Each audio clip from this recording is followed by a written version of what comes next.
আল্লাহর নবী জিবরাইল আমিনের প্রশ্নের উত্তর দিতে গিয়ে বলেন, ভাই জিবরাইল, আনতা আবুদাল্লাহ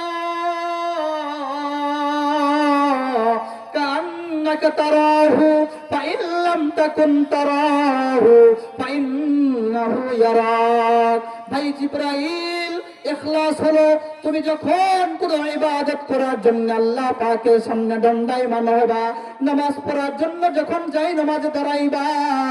নামাজ পড়ার জন্য যখন তুমি মসজিদে গিয়ে দাঁড়াবা, অথবা হজ করার জন্য যখন তুমি খানায় কাবার সামনে দাঁড়াবা, অথবা কুরবানি জবাই করার জন্য যখন তুমি পশুর সামনে দাঁড়াবা, অথবা যাকাত দেওয়ার জন্য যখন তুমি তোমার মালকে নিয়ে অন্যের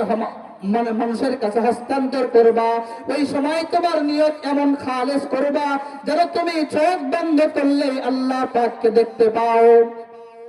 যদি তোমার ঈমান আমল দুর্বল হয়, যেমন আমাদের ঈমান আমল দুর্বল হওয়ার কারণে চোখ বন্ধ করলে যায় নামাজে আমরা আল্লাহ পাককে দেখতে পাই না, যায় নামাজে দাঁড়ায় খানায় কাবাকে দেখতে পাই না, আল্লাহ পাককে আমরা দেখতে পাই না। এই জন্য নবীজি সাল্লাল্লাহু আলাইহি ওয়াসাল্লাম বিষয়টা একটু সহজ করে দিয়ে বলেন, ও জিবরাইল, যদিও তোমার অন্তরে এই হালত যদি না আসে, অবশ্যই অবশ্যই তোমার অন্তরে এই হালত আনবা। যদি তুমি নিজের চোখে আল্লাহ পাককে না দেখো, আল্লাহ পাক অবশ্যই অবশ্যই তোমার আমার সব কাজগুলো দেখতেছেন।